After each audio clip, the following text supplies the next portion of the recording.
He'll fling it. Oh! That's going to count! No, I wasn't expecting him to have the success that he had, but it was a very nice surprise. Connor's been paying attention, watching film, talking to guys. Anybody inquire about that number 2 pick? We need contributions from other people. Who else has got to step up? Sometimes you do some things to change some things up to get to a different spark. Who do you think is the number 1 player? So the temperatures are heating up, which usually means more goals. Not the case in Chesapeake on Saturday. Travis Eldridge, Scott Sudikoff with you for MLL Press Pass. Well, we start with the team on the losing end of that low-scoring game Saturday night, the Atlanta Blaze. Coach Liam Banks joining us now. Coach, good to have you with us. Yeah, great to be on, guys. Well, Coach, coming off that game against Chesapeake, a 9-6 loss, really low-scoring game, very different than what we're used to in Major League Lacrosse. What did you see from the field on that game over the weekend that led it to being such a low-scoring affair? You know, I've been around Major League Lacrosse a long time, and, you know, I haven't seen guys play that hard in a game on the defensive side of the ball and even the offensive side of the ball. I mean, you look at that game, there's a lot of hard hits. It was physical. You know, ball was on the ground. Defense was causing turnovers. Goalies were making excellent saves on both sides of the ball. And, you know, goals were extremely, extremely hard to come by. And I thought that we did a good job of fighting. I thought that, you know, when we went up 6-5 there, I thought that momentum was gonna swing in our favor. And then Bones comes down and wins that face-off, and a couple things don't swing in our direction. But as I told the guys, you know, proud of that fight that we had. Hats off to Chesapeake, and in particular Nico Amato. I thought he played excellent, 20 saves. I think he's the third guy that's gotten Defensive Player of the Week against us out of the goal. So, you know, we'll look to improve our shooting. But, you know, 9-6 game is certainly out of the norm for the MLL.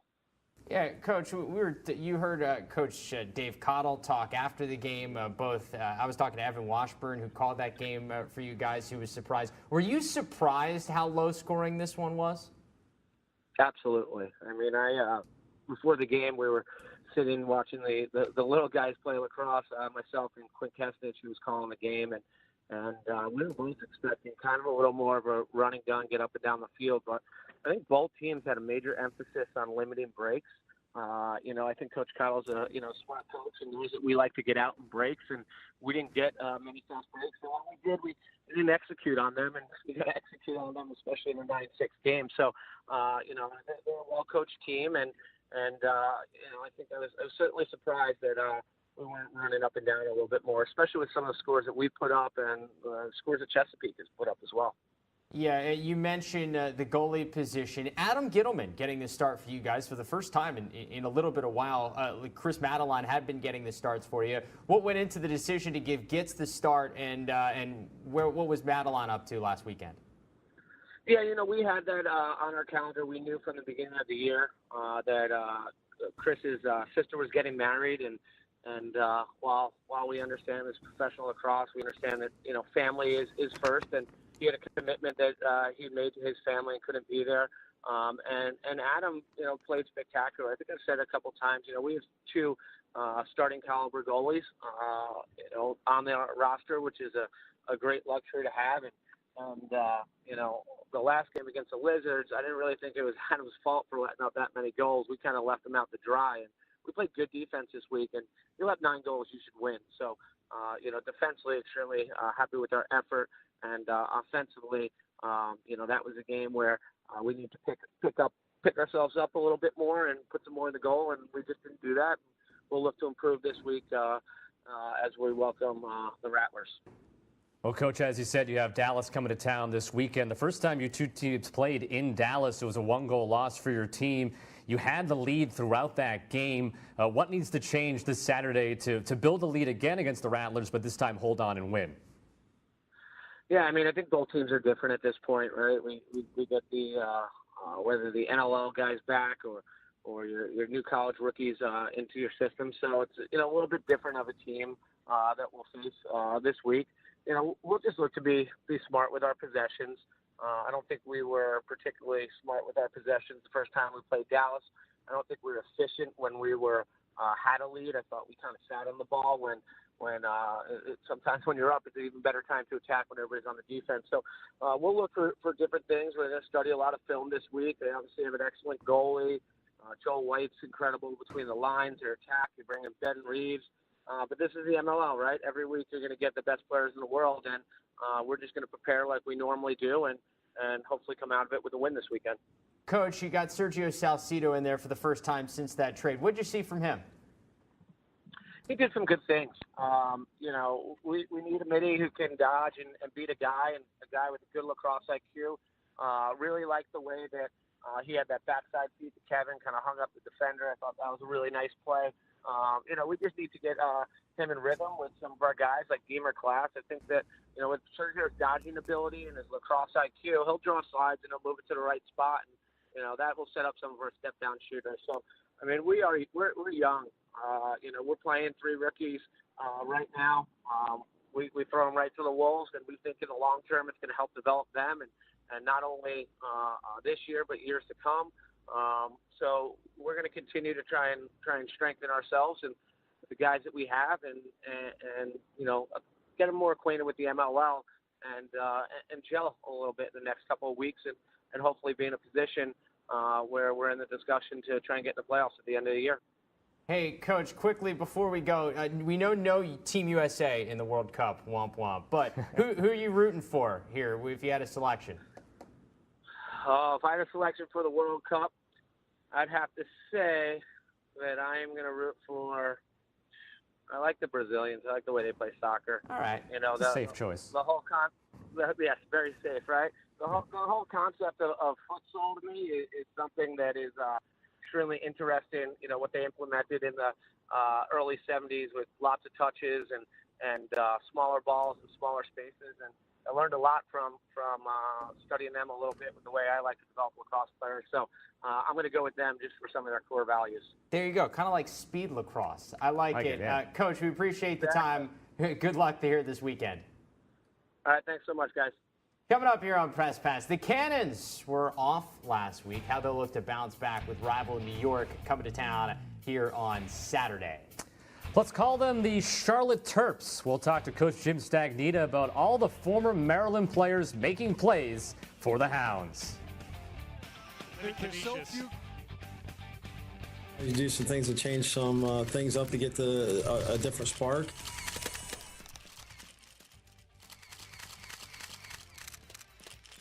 Coming your way Saturday night from Endicott College on the North Shore here in Boston. The Cannons renewing pleasantries with the Lizards, a nearly must-win for Boston as New York really has things clicking. You can see it 6 p.m. Eastern time here on LSN. Our pregame coverage starts live at 5:30 Eastern only on LAC Sports Network and the LSN app. And with that, we welcome in Cannons coach Sean Quirk, the only team not in action this past week. Coach, first off, let's get to how you spent the last weekend. You guys not just resting here in Boston, you went all the way out to Washington to put on a clinic for a bunch of kids out there. Tell me about that experience. Right, Travis. Myself and a couple folks from the front office, and then Cal Dirth, Timmy Edwards, Trevor Baptiste, Mark Cockerton, and Tom Moore went out there to do a bunch of clinics for Camas Lacrosse and a kind of a Cannons affiliate junior team, which is a high school team out there. And it was a blast. Our guys had a lot of fun coaching up the kids, and they were really receptive to that. And the parents and coaches out there, we did some clinics for them as well, just on the game. And you can see the growth out there. It was pretty exciting, and they were certainly really welcoming to the Cannons being out there, and it was a great way to spend the bye week. You mentioned the affiliation. How did that affiliation come to be between the Cannons and Camas, Washington? Yeah, they had reached out to our front office on doing some things together, and obviously we're always trying to get out there in the community, whether it be up here in Boston or New England. And just with the growth of the game, we thought it was a great opportunity to show, certainly the Cannons off, but even the bigger picture, the MLL out that way. And they were just super receptive to it, as I said. So yeah, they had reached out to our front office, and one thing led to another, and we got out there. How about that? A Cannons team out in the Pacific Northwest. That's pretty cool. Let's talk about your team as you guys get back on the field here this weekend. You're expecting to have Kyle Jackson back in the lineup. What's it going to mean to have him back? You know, Kyle, last year when we got him from the indoor season, we plug and played him right away, and it felt like he hadn't missed a beat in the outdoor game, just the continuity that he had with our guys. And, you know, we got some new faces on offense, right, that he'll meet up with on Friday night at practice and Saturday morning, and then get him going in the game. But, you know, he brings certainly that indoor style that he's so good at. He had a tremendous year for Rochester, and, you know, our guys are certainly excited to get him back in the mix here. Well, Coach, you've been able to work Trevor Baptiste into the lineup over the last couple of weeks. Obviously highly touted. Maybe got off to a little bit of a slow start in that first game, but was able to win 23 faceoffs against Dallas. So what have you seen from him in his transition to becoming a pro so far?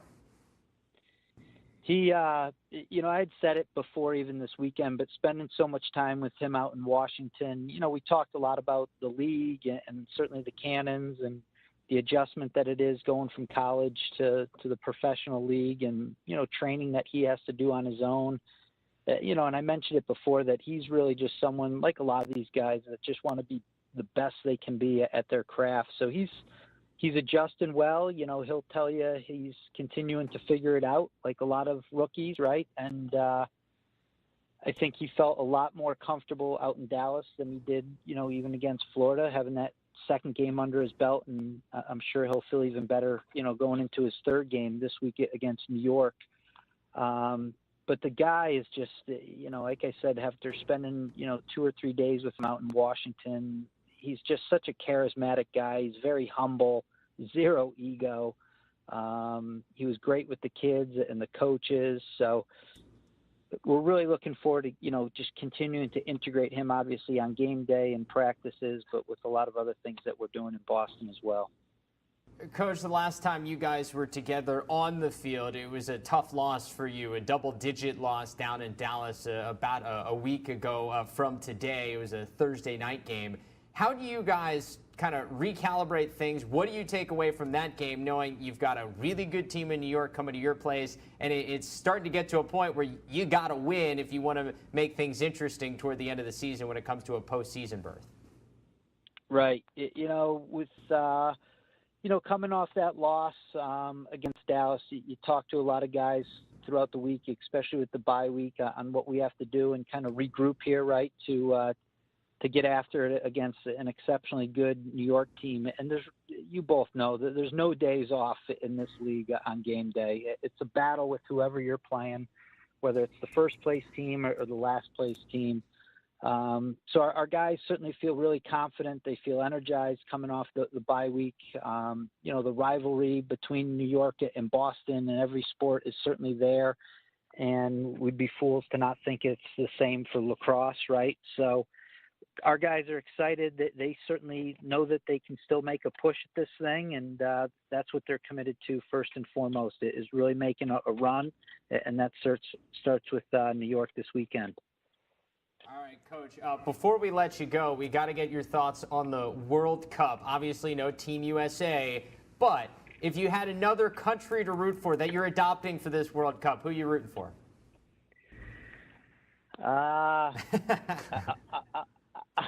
I'll go with Italy. Are they in the mix still or what? Are they in? No. No, Italy's not in. All right. I need options. You know, I haven't been following it, obviously. All right. I didn't even know Italy was in. I like Portugal. You got Brazil, who's good. Germany is a favorite. Iceland. Iceland is a fan favorite. Just a couple of options there for you, Coach. We'll give you time. We'll check in with you again next week. So get some World Cup into your viewing habits. We'll do some homework. I know a bunch of our guys are watching it, so I'll pick their brains over the weekend about it. All right. Fair enough. Good stuff, Coach. We really appreciate the time. Good luck this weekend. Thanks as always. Take care.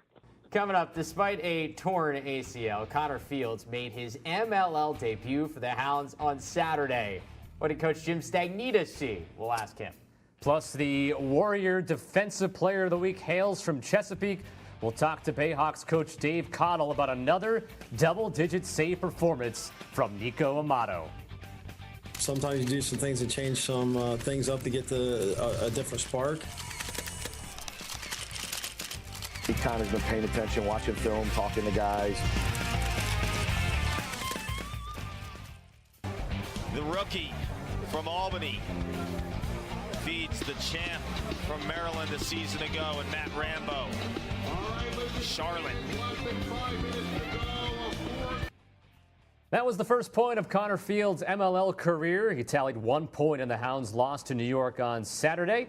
Charlotte coach Jim Stagnita joins us now. Hi, Coach. Thanks for joining us. And we just saw the first point of Connor Field's career, playing with the ACL injury, the much talked about injury. So what were your impressions of his first time on the field as a pro? I know you kind of worked him in and out of the lineup, but what did you see from him, and what do you expect to see moving forward? Well, it's an adjustment, and the first time you step on a field in an MLL game, the speed of the game and what they allow defensemen to get away with compared to college, it's an adjustment, and we saw a little bit of that with Connor getting used to it. Certainly he has some skills. You can see why he was just, so difficult to manage in college. He's got a great IQ. He's got phenomenal hands.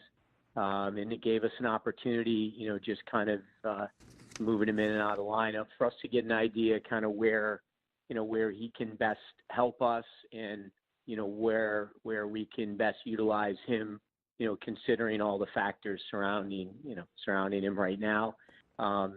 I will tell you this, Connor Fields, if he's not 100%, is still pretty damn good and can make a contribution and can make us better.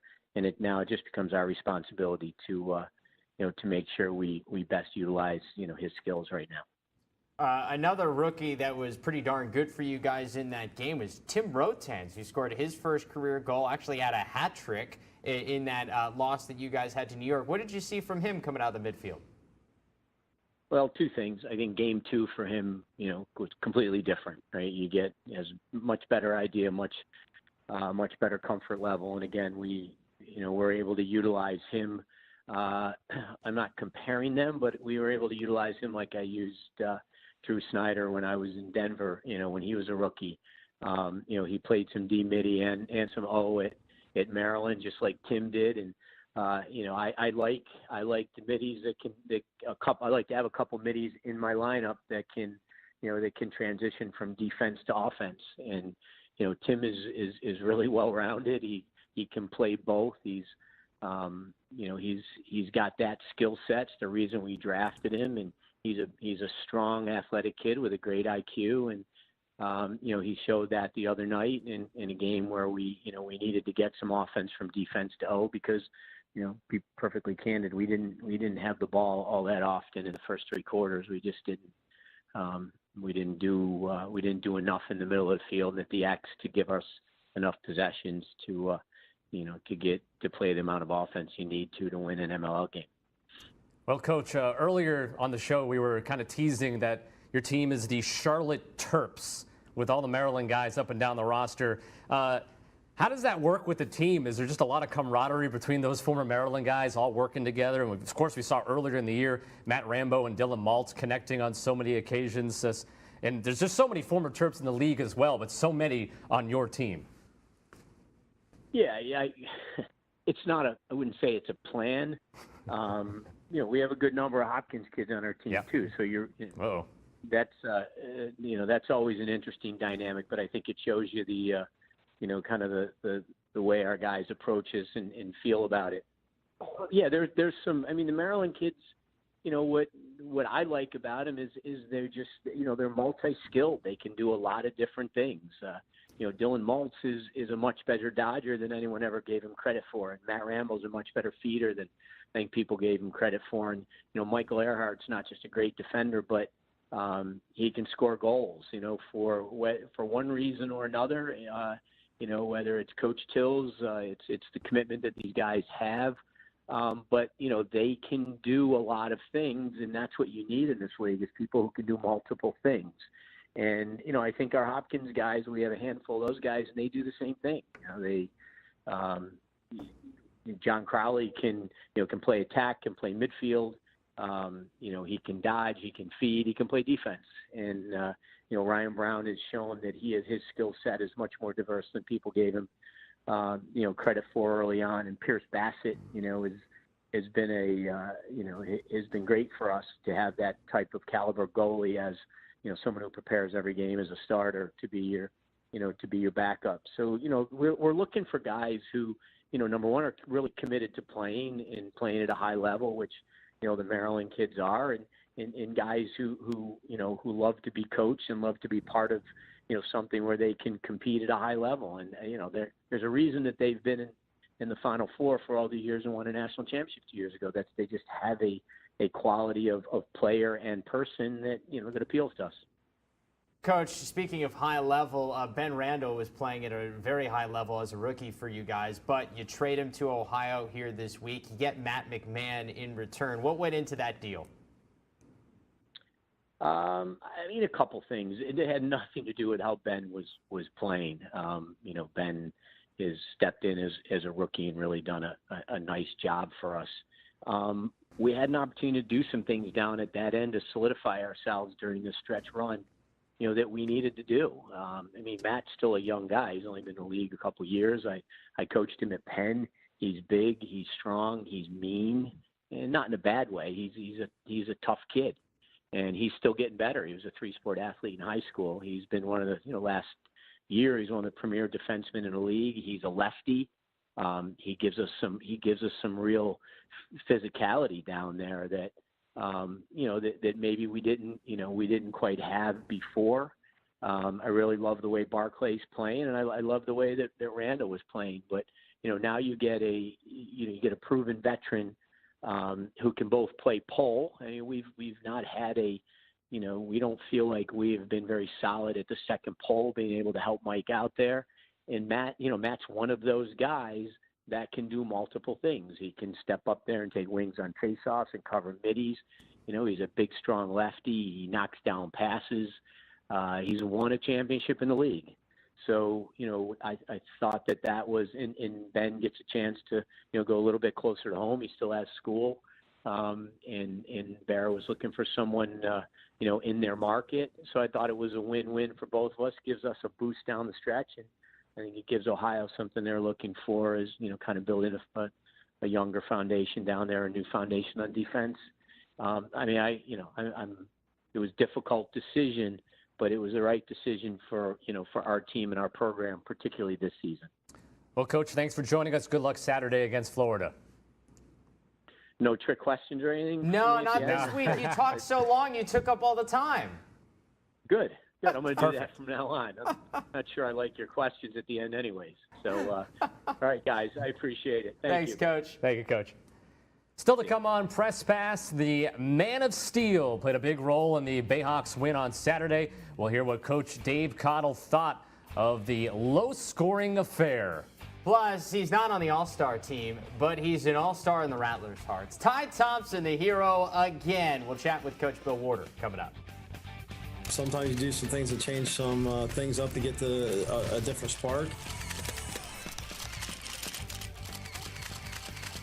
Has been paying attention, watching film, talking to guys.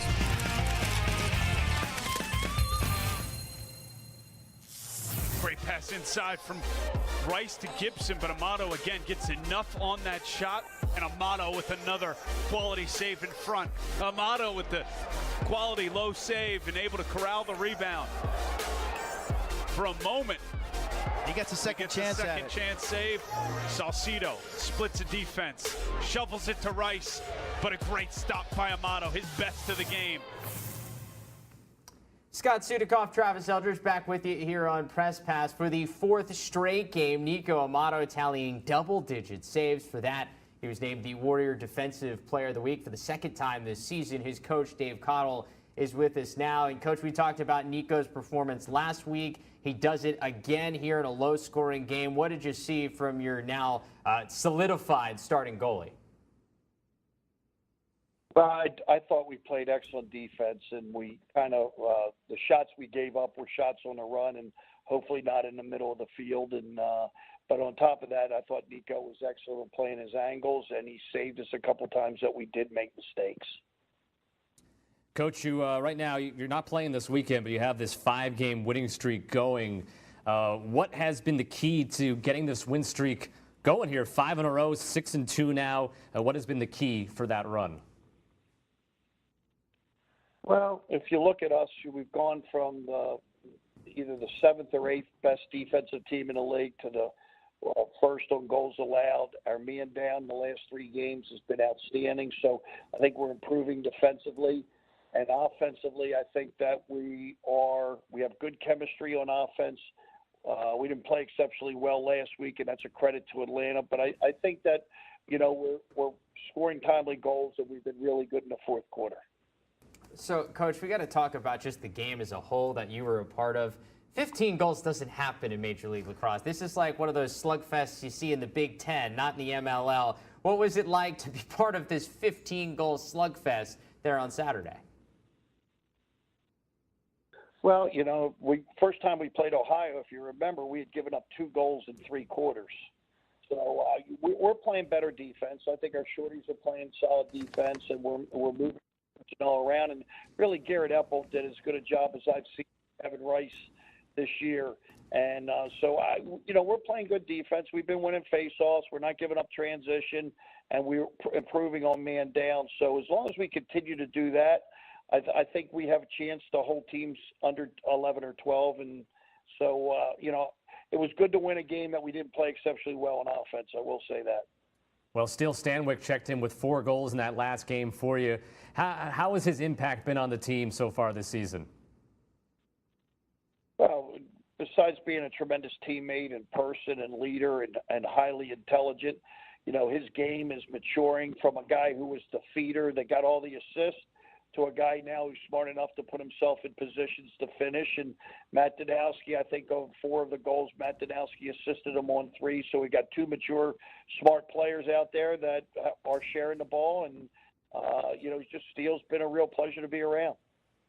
When you look at the short stick defensive midfielder position, you look at the stats, and Isaiah Davis-Allen ranks 2nd in the league in ground balls among non-faceoff guys, behind only Scott Ratliff. Michael Earhart is the other guy in that top 3. Those are elite long stick guys in that category. Do you consider Isaiah Davis-Allen as an elite guy in this league at that wing position right now?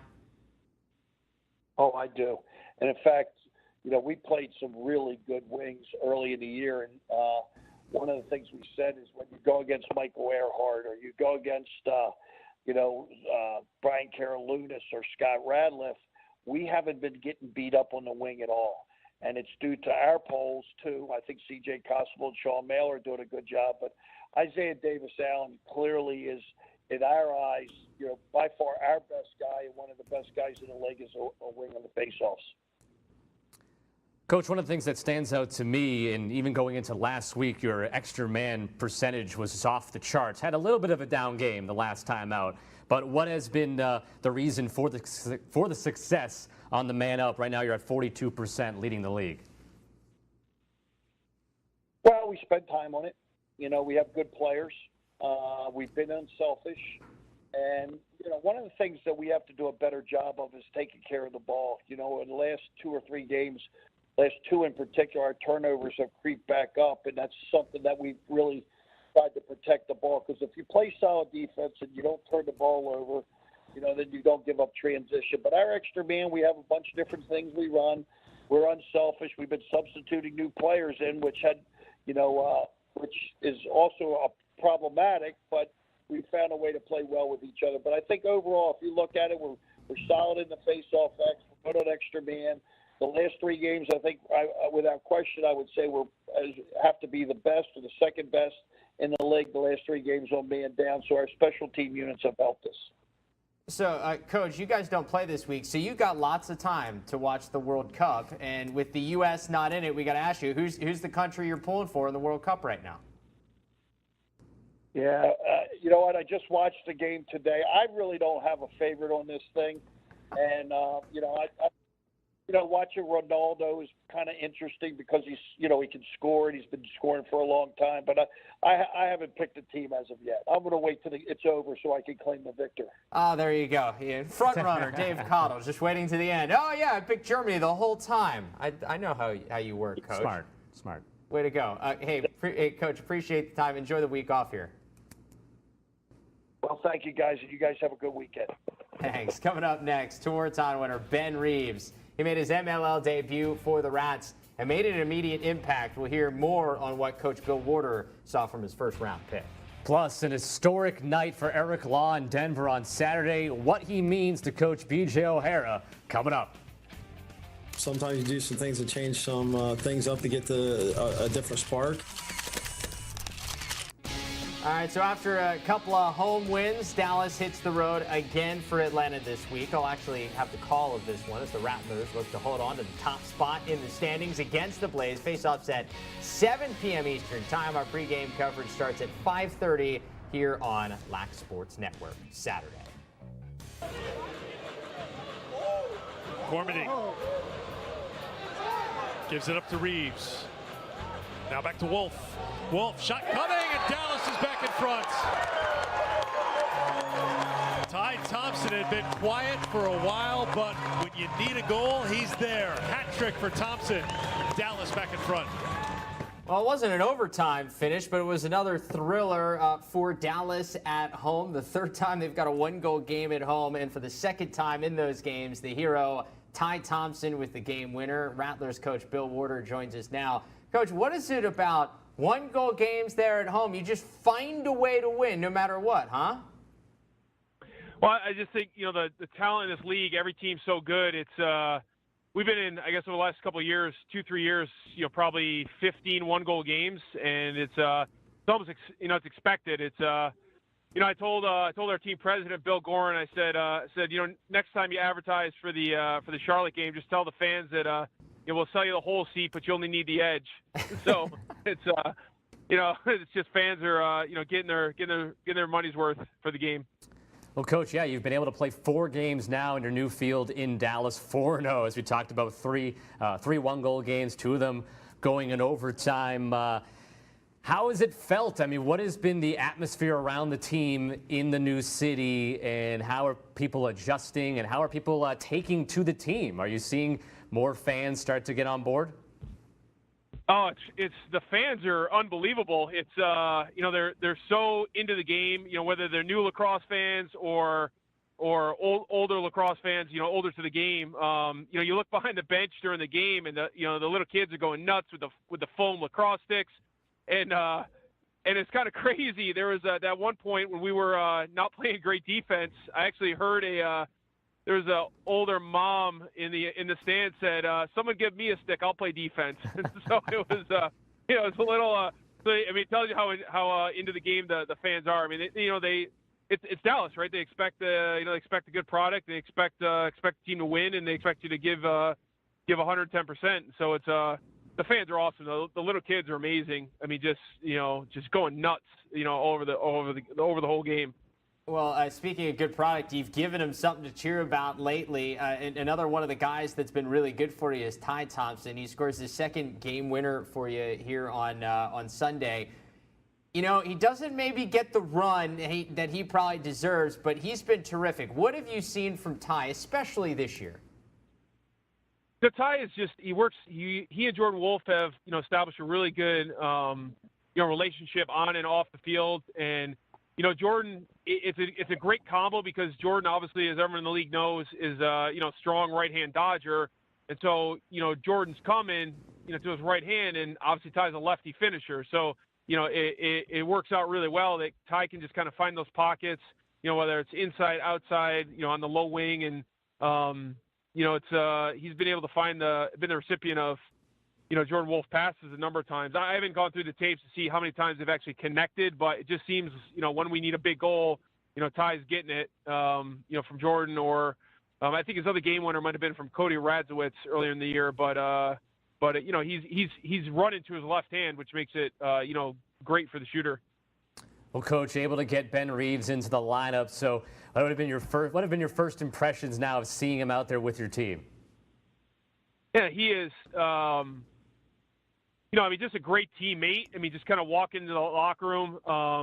Great teammate. Everything we'd expect. In our organization with the team chemistry, and he's a team guy first, right? And that's what you saw for Yale. And he's a leader in that team, and he's an unbelievable locker room guy. And I think the one thing that shocked me was, I think his first career goal. He just blew by the defender, and I was kind of looked back and I looked at Jock Mine. I said, "Wow!" I said, "I didn't know he had that burst of speed." It was, you see him and you scout him, you draft him, you're like, and then you see a real live action, you're like, "Oh my goodness!" He just ran by the defender, speed dodged him, to his right hand, and it was, not deceptively fast. He's just really, really fast, and he's big.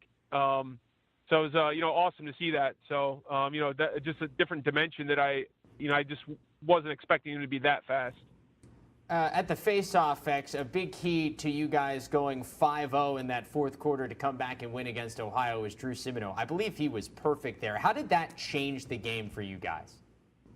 So, one of the things we've talked about, our offense and, controlling the tempo of a game is you either have to make the stops in the defensive end, clear the ball really efficiently, and if you score, winning the ball back can create momentum. It creates runs, and the MLL is a game of runs, and if you can't get the ball, you can't make a run. And so, Drew did an awesome job. He is just an outstanding competitor, and takes it, really to heart every single draw. He puts everything into every single face-off, and so he, that was a big key factor. Just getting momentum and controlling the ball. Well, I think clearly the backbone of your team, though, maybe your goalie play, your defensive play, obviously with John Galloway and with Blaze Reardon in goal, and of course John Boderski, who leads the league right now with 14 caused turnovers. Can you speak about how the defense kind of sets the tone for the rest of your team, and maybe the offense can just kind of do their thing and not worry about giving up too many goals on the other side? Yeah, we are, in our DNA, we are a defensive-first team. Everyone in the locker room knows that. From Jordan Wolf to Ned Crotty, we're a defense-first. And when we go pregame and we talk, in our offensive, strategy and situational lacrosse, before the pregame, before we walk on the field, the key to every single game is, before we even talk about sets or dodges or where we want to try and score from, it's protecting the transition, not giving up any reverse transition goals, and it's always always comes back to the defense. Wing play, playing good defensive transition, and making stops. Because again, defense, gets you the ball so that you can play offense. And if you can't play defense, and again, if you're going to lose the ball in offense, whether it's a shot or we cough it up, it's ride hard and win it back. Win back the ball. So it's we just put the focus, the whole focus from a team is on a defensive standpoint. All right, Coach, before we let you go, we're having some fun here. I'm sure you probably have consumed a tiny bit, at least, of the World Cup so far. With the U.S. not in the World Cup, who's the team you're pulling for? Well, my son and I were watching Portugal and Morocco this morning, and he is as big a fan of Portugal and Ronaldo as you'll see in the world. Yeah. So that goal that Ronaldo scored this morning was pretty amazing. So he's my son's a Portugal fan, and I am a diehard England fan. So we have all right. Yeah. So I like England. My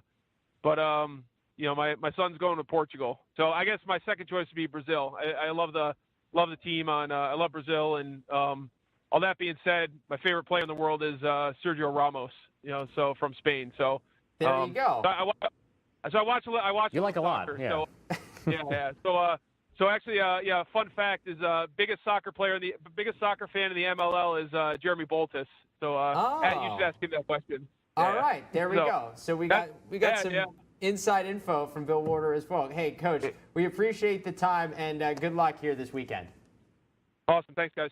Coming up here on Press Pass, he leads all rookies in scoring so far, and he's only played 3 games. We'll chat with BJ O'Hara about what's most impressive about Chris Cloutier's first couple of games in the league. And number 2 on the rookie scoring list, we'll find out how launch coach Tom Mariano evaluates what Jules Hedenberg has done so far. Sometimes you do some things to change some things up to get a different spark. Been paying attention, watching film, talking to guys.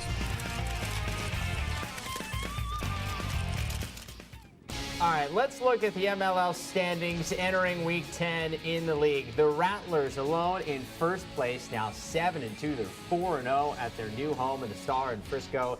They've been rolling, but so have the Bayhawks, winners of 5 straight. They're hot on their heels. Hounds dropped one, so they're now a game out of first place. And then you got a mix of teams all hanging around. Denver and New York taking big steps forward here this past week, but Atlanta, Florida, hey, the Machine Cannons, they're not out of it quite yet.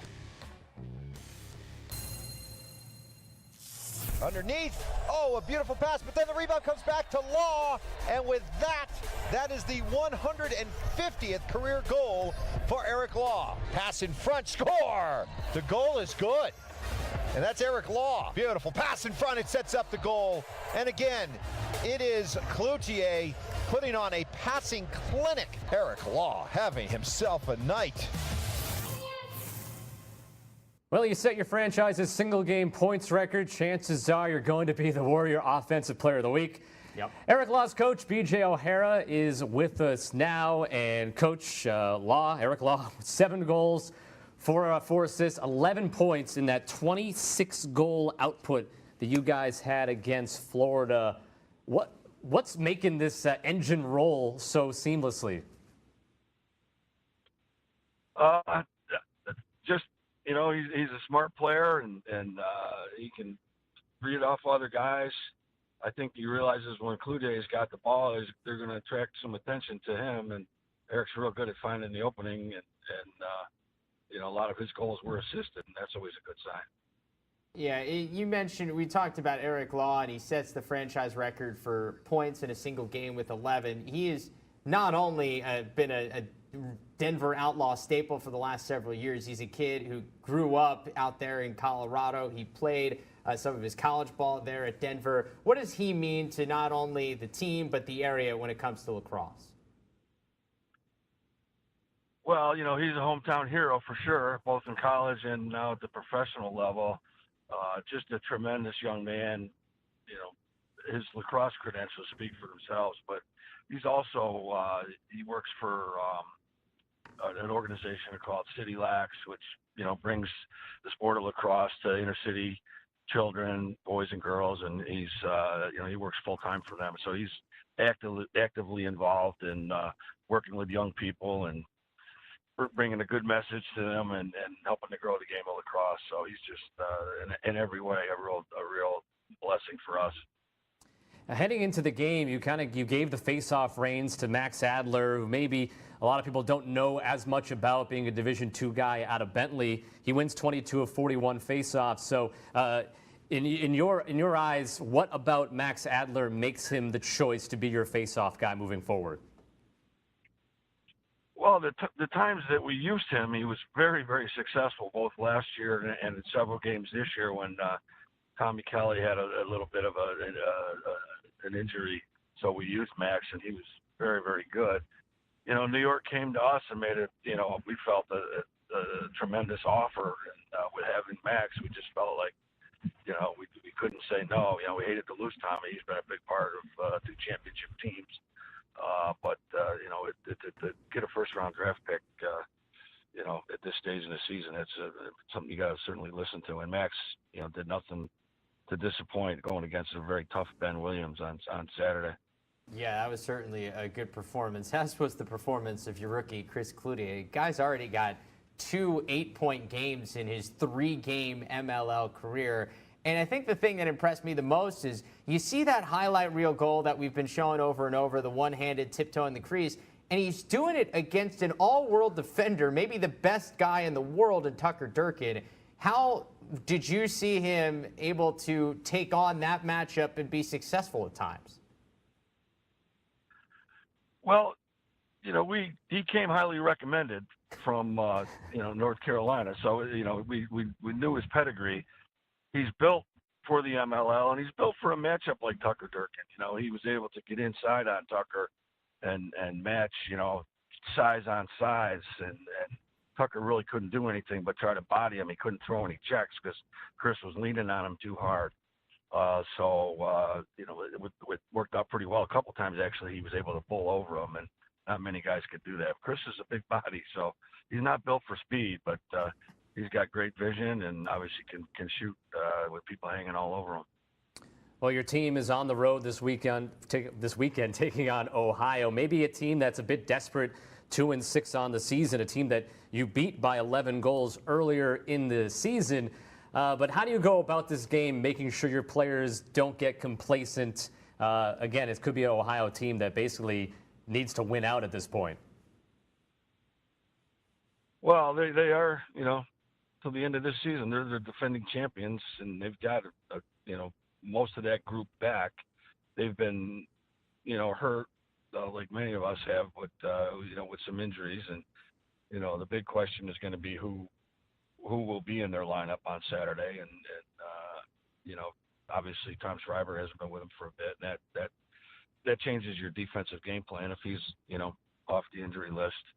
But they're, with Harrison and Baum and Schreiber, if they're all ready to go, and we got to assume that they will be, we're going to have our hands full. And they are, no question, they got their backs against the wall, but they certainly have the game to do it. I felt they gave Dallas a great battle, and there were a couple other bounces of the ball. They very well could have won that game. So, we got to be ready to go. That's for sure. Going out there to play is never easy.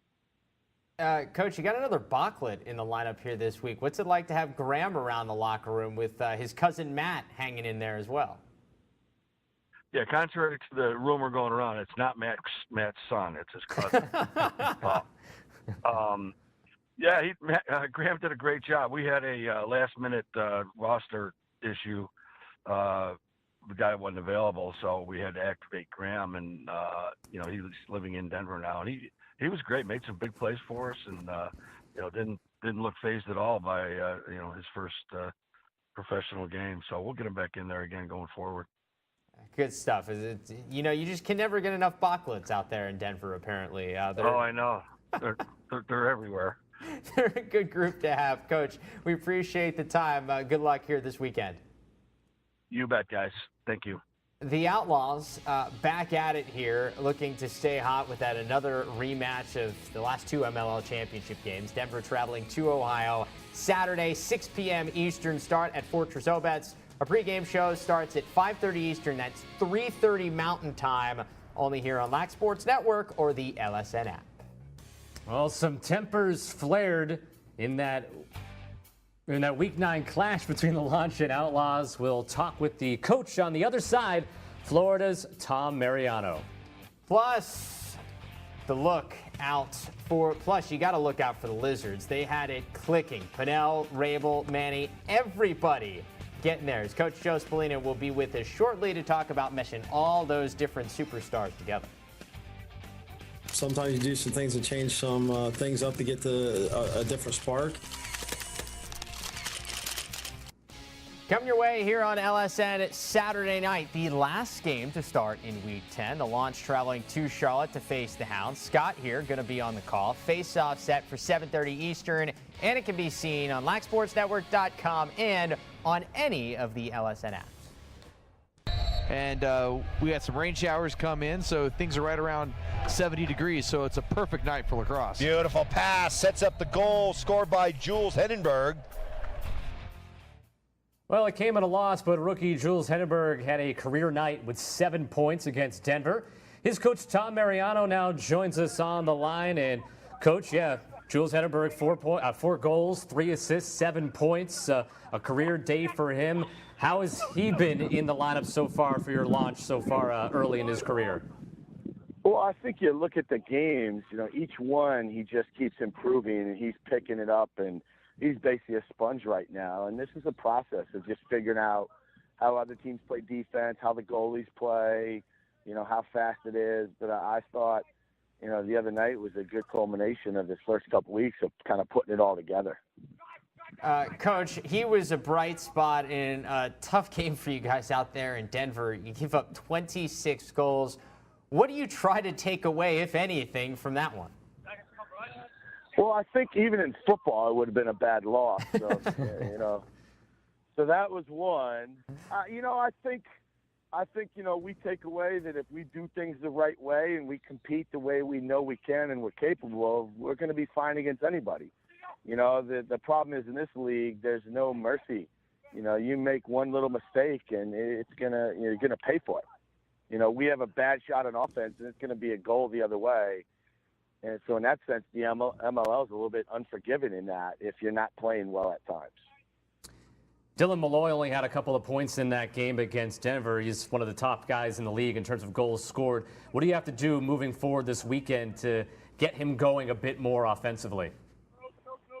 You know, I think he had five, six shots, you know, where the week before kind of everything went in. This week it seemed like nothing could go in. He couldn't throw a rock in the ocean. You know, and I think part of it, I think he was probably scared of his former college teammate, Jack Kelly, a little bit. No, I just think it was one of those. He didn't hit the cage. You know, we've got to put him in better spots, and I think he's got to continue to work. And as a group, we have to continue to work to, you know, take high percentage shots. Come on, Coach. He's supposed to have the scout on his former college teammate. You know, I keep saying that to him, and it just doesn't seem to work. Whenever we've played, you know, Jack, he seemed to have gotten the better of Dylan, so it's been interesting.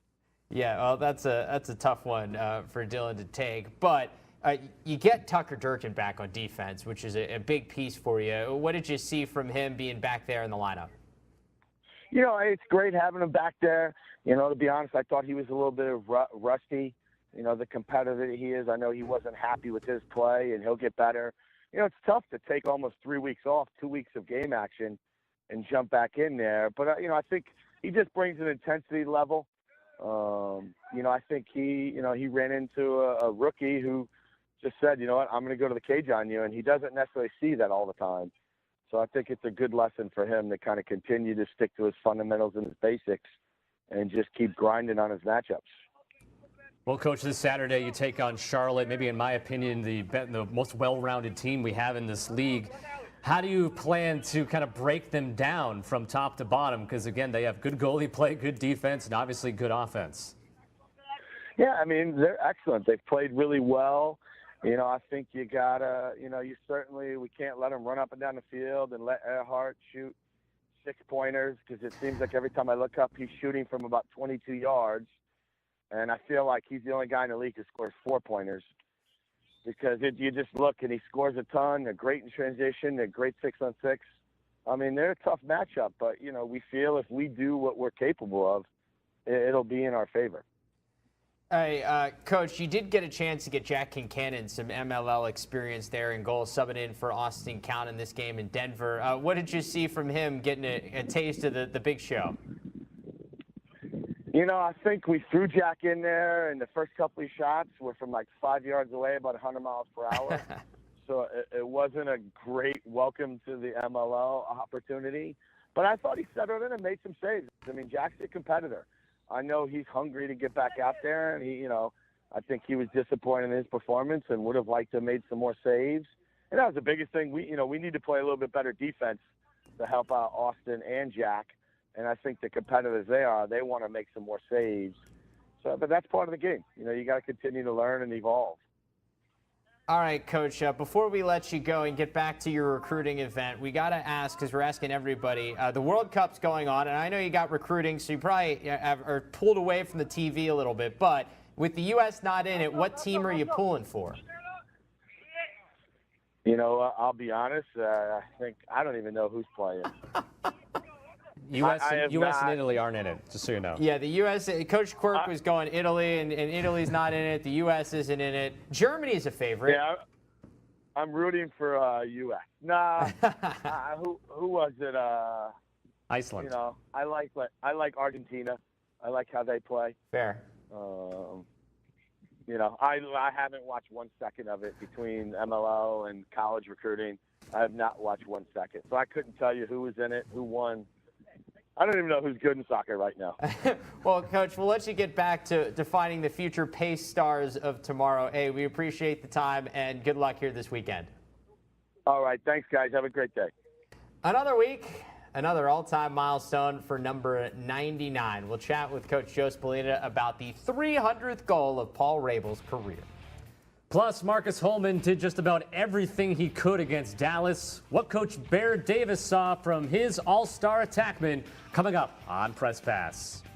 Sometimes you do some things to change some things up to get a different spark. I've been paying attention, watching film, talking to guys. Brown's got one goal for Charlotte tonight. Here is a shot from Pennell, and he hits it top shelf. Getting it by Cipriano. It's absolute hammer time. Smell you later, said Paul Carcaterra on the broadcast. RP3 providing one of my favorite goals of Week 9 in a Lizards win. Coach Joe Spallina is here now. Coach, you get, 5 goals from Rabel, Manny, Pennell. They each had 7 or 8 points. When you have all those pieces clicking, is that like the dream for an MLL head coach? Yeah, when you get all those guys on the same page, that's a big deal. That goal by Rob there was something, man. That was a beauty. But I think the biggest thing is we're starting to play better, more consistent. And we've won 3 of our last 4. And I think that making the move of with Paul being on the field a little bit more, still dodging from a lot of the same spots, but just being on the field as an attackman, and it just kind of allowed us to go a little deeper into our bench more consistently, allowed us to run more midfielders, and I think has helped us be a lot more consistent of an offense. Well, Coach, Paul Rabel scoring 5 goals in that game a couple of weeks ago when he had tied the points record and overtook John Grant Jr. When I talked to him, he kind of said, he actually ended up thinking about it a lot and was happy that it was over with. Have you noticed now that maybe he's a little more relaxed now the last couple of weeks and now playing even better than before? Yeah, I think that's the big, I think what our guys are able to do, Paul, you could just see a difference in everything. It's just happening a little bit easier. And I think it's happening a lot easier for a lot of our guys because, there's a greater comfort level there. We had our schedule was just a little strange, I think, this year with a lot of the coaches that we have, with people missing games, and then on top of that, the double bye and 2 byes in 3 weeks. And now we're starting to kind of play better. I think we had a couple of huge road wins, and I think when you win on the road in this league, it goes a long way, because we do have a lot of local guys where home games, when the game's over, guys kind of all go in their own direction, home and whatnot. And when you get a road win, you guys spend extra time together, and I really think that chemistry overlaps onto the field. And I think you see us with a lot more assisted goals than we've had in the last couple of years, and that's a huge thing for us. At the face-off X, you've also found some more success here with Thomas Kelly since he came over in that trade from Denver. Look, we know more possessions equals better opportunities, but in the shot clock with the MLL, it's not quite as important as it is in the college game. What have those extra opportunities with him being successful at the X done for you the last couple of games, though? It's tremendous. I think when you look at, he went almost 70% this week. Last week, and sharing some draws that he was up near 60. I think that's so big for us. We get that continuity going. It also rests your defense. It takes a little pressure off of your defense. I was talking to a player on Charlotte. They had actually said halfway through the third quarter, he turned to one of his teammates and said, we're not even sweating. We haven't been on the field in so long. So I think, and conversely, the offense is feeling it. Their defense is wearing down. And Tommy's been phenomenal in his 2 games. And I also think you got to tip the cap to our wing play. We've had 2 rookies do a lot of heavy pulling on the wings. And obviously Hartzell is up there with those guys. But the job that Joel Tinney and Troy Ray have done for us there has been something that is can't go. It goes hand in hand with having a quality draw guy. Well, Coach, staying with the theme of the Face-Off X, this Saturday you'll take on Boston and, of course, Trevor Baptiste. So from the outside looking in so far, what have you seen from Baptiste, and what are you going to tell your face-off men, your wingers, as they go and face off against the rookie? Listen, he's great. He's going to be on the U.S. team, and I've been making sure that I remind Tommy of that all week because obviously Tommy did a nice job in the past against him, but he didn't make the squad. So I think that it's something that Tommy knows Trevor. They faced each other before, so I'm not sure there's a lot of it. I know he's been studying hard and he's ready to go. And we got to be a quality unit. You don't beat a great guy like Trevor with just your draw guy. You got to beat him with your draw guy, your wing play, and Boston's got a great unit there too with Brody and and how good he is there. For years and years, he's so great off the ground there. So we know that's a big part for us. I think it's a great test for Tommy. For a chance to show that he's as good as I know he is, and as good as for everyone else to find out how good he is. But Trevor's a great draw guy. There's no doubt about it. But we think we have a great draw guy as well. All right, Joe, you're on Long Island, and so we know there's soccer fans everywhere. And for you, it's bad because the U.S. and Italy are not in the World Cup. But if you had to pick somebody else, who are you rooting for? Well, I played soccer and lacrosse in college, so I am a pretty good. So I definitely watch my share of soccer. I'm not sure I'm necessarily rooting for any because like Italy and U.S. is out of it, and it's a little tougher to kind of pull in one direction or the other. So I'm not sure I necessarily have. I do like the idea that with the home team that they're rallying around Russia, getting it done there, and as a wild card, but. And I can't say Brazil because my grandmother would not be happy with me. So, the Italy-Brazil rivalry. So, I'm gonna keep it neutral over here. All right, fair enough. Just enjoy the World Cup. That's a good way to do it. Hey, Coach, we appreciate the time. Good luck here this weekend. Thanks, guys. Have a good one. See you. And you can, of course, see New York back in action. Always fun when the Cannons and Lizards meet up. Game time set, 6 p.m. Eastern here on Lax Sports Network. Pre-game at 5:30. Only here on LSN. Up next, one more guy to talk with. What has Bear Davis seen from rookie Justin Gutterding? We'll ask when Press Pass returns. Sometimes you do some things to change some things up to get a different spark. Saturday, 6 Eastern, rematch of the last two MLL championship games. Ohio and Denver at Fortress Obetz. The Machine looking for a much different result than a couple of weeks ago. This one a 6 p.m. Eastern start, 5:30 pregame here on LSN. Holman, bounce pass in transition, score! Holman to Gutterding. One of the coolest passes we've seen all season, but Ohio couldn't close out the Rattlers. So coming off another tough loss, Machine coach Bear Davis is here with us now. And Coach, when that bounce pass was happening, though, what's going through your mind in slow motion as Marcus Holman is making that pass to Justin Gutterding? And give us exactly what you were feeling. I was feeling that needs to connect. I was like, it's just one of those things where obviously he felt confident making that pass, and Justin's pretty highly skilled, got some great hand-eye coordination, and it worked out for us at the time. And I think also when a team is the play actually starts with a great play by Tyler Pfister, as you can see, and just a heads-up play all the way down the field. And like I said, I think sometimes when teams are feeling the flow, they feel opportunistic to make this kind of plays. You guys were certainly feeling the flow there until it came down to that fourth quarter. Dallas able to outscore you there in the fourth, 5-0. The face-off X became more of a problem. What was the difference there in the fourth? Yeah, we still we're playing hard right now, and I think we went into that game.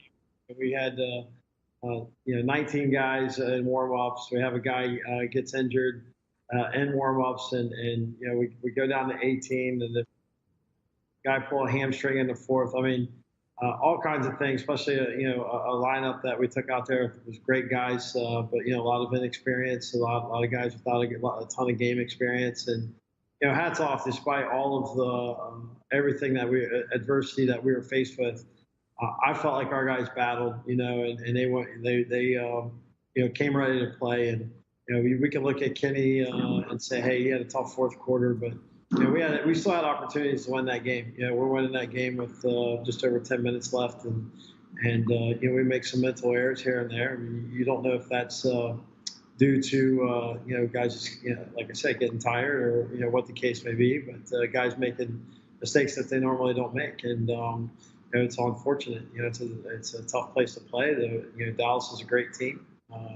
They're going to take advantage of you like most teams in this league when you don't play crisp. Well, the rookie Justin Gutterding was the beneficiary of that bounce pass from Marcus Holman. How has Gutterding meshed with your team in the last couple of weeks? I think along with him and all the rookies, they're starting to get more comfortable. I thought that was evident. I think our veterans are doing a great job accepting these guys and showing them the way that we want to play. And that wasn't necessarily true. Maybe last time we went out to Denver and that was tough. Or I felt like I didn't feel like we competed in those two games that like we normally are used to seeing a high machine play. And I think this was one of those games where the veterans and the rookies and they all meshed. Hey, Coach, when you look at the two-year stars that are obviously banged up, you got Kyle Harrison and Tom Schreiber. We're going to keep asking until they come back. Do you know any idea on when either of those guys may get back in the lineup for you? Honestly, Travis, I would tell you if I knew. Yeah, they're really day by day, and I think I think I've said it the last couple of weeks. Their health and them being healthy and playing is the most important thing to us. And we have some other guys that are starting to fill in and get that feel like they are doing a good job. So we're going to play with who we have, and we hope that these guys get back to 100%. And as soon as we know, everyone else will know. That's for sure. How tough is it, especially with Tom, knowing he's got the World Championships coming up this summer? Yeah, I know he's extremely frustrated. The high machine means a lot to Tom and Kyle. I mean, they've been for this organization, and obviously they came in. When this organization was a bottom dweller, and they helped build it up and help win a championship. And to see us, kind of struggle through without them has been rough on both of them. And it's not ideal, but we have built the high machine on adverse situations and trying to figure it out. But also with road games, I'm sure that's frustrating as well, because it's a unique opportunity, obviously, and you never know how many times you get that opportunity. I'm sure Tom will get more, but to miss one would be tough, and I'm sure he doesn't want to do that either. Well, you acquired Ben Randall this week from Charlotte. What's the thinking behind adding Randall to your team? We watched Ben quite a bit, being right here in Columbus, and he played at Ohio State. And, he's from Mason, Ohio. I think for us is just looking through and saying, we have a guy right here. He lives in Columbus. He's a high level defender, and if we can do that, anytime you can get a guy in market who can play at a high level, I think you have to at least examine that opportunity. It's good for us for many reasons. Obviously on the field he's going to be great, but also off the field, having guys in market is a big key to community outreach. And we always felt like he was capable. It's just in the draft it didn't end up that way. And Matt was a big part of our McMahon was a big part of our championship run and building this team, and we certainly wish him nothing but the best of luck. And he's a quality human being too. So. But we're glad to have Ben coming in, and we're excited about what he's going to bring to the table. Hey, Coach, quickly before we let you go, who are you rooting for in the World Cup? Who you got? I'm going to admit I'm not a big soccer guy. However, I'm going to stick with the North America concept here. I'm going to root for Mexico. All right. And I mean, I don't know what else to do. I don't really root for anyone, so. All right, fair enough, Coach. Well, we appreciate the time, and we will see you next week here on MLL Press Pass.